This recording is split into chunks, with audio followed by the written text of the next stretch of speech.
ये कहानी है अनन्या की, एक सीधी सादी सी लड़की जो सपने तो बड़े देखती पर जिंदगी उसे रोज याद दिलाती कि वो गरीब है।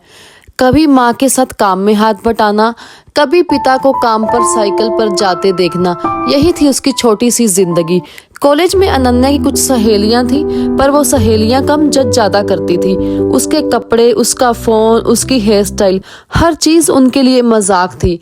पर अनन्या के लिए हर शब्द एक छोटा सा जख्म बन जाता था। वो चुप रहती। अनन्या ने कभी जवाब नहीं दिया क्योंकि वो जानती थी वो गरीब है और जवाब में उसके पास कुछ भी नहीं है। पर सच ये भी था कि अंदर ही अंदर वो हर दिन थोड़ी टूट रही थी। उसका अब कॉलेज में बिल्कुल भी मन नहीं लगता था और वो उदास रहने लगी। एक दिन कैफेटेरिया में सब बैठे होते हैं और बातें कर रहे होते हैं, आपस में हंसी मजाक चल रहा होता है। अचानक रिया वहां पर आती है और एक अनाउंसमेंट करती है कि इस सैटरडे वो एक ग्रैंड पार्टी देने वाली है और सब अपने बॉयफ्रेंड्स के साथ वहां आएंगे। उस रात जब पूरा शहर सो रहा था, अनन्या जाग रही थी। वो बेड के कोने पर बैठकर रो रही थी और उसे समझ नहीं आ रहा था कि पार्टी में वो अमीर लड़का कहाँ से ढूंढ कर लेकर जाएगी, क्योंकि उसका कोई भी बॉयफ्रेंड नहीं था। अगले दिन एक महंगा होटल और वहाँ किस्मत का पहला इशारा। अनन्या टेबल पर बैठकर इधर उधर देखती है और उसे शेफ के कपड़ों में एक लड़का दिखाई देता है जो अपना काम कर रहा होता है। अनन्या उसके पास जाती है और उसे पूरी कहानी सुना देती है। फिर उससे हिम्मत करके पूछती है, क्या आप एक दिन के लिए मेरे बॉयफ्रेंड बन सकते हैं? लड़का मुस्कुराया और उसने धीरे से हाँ कह दिया।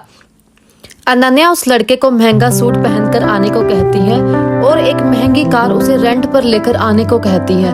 लड़का मुस्कुराने लगता है। फाइनली पार्टी का दिन आ ही चुका था, सब कुछ बदल चुका था। वही लड़का अब सूट में और एक बड़ी सी गाड़ी में पार्टी के लिए निकल चुका था।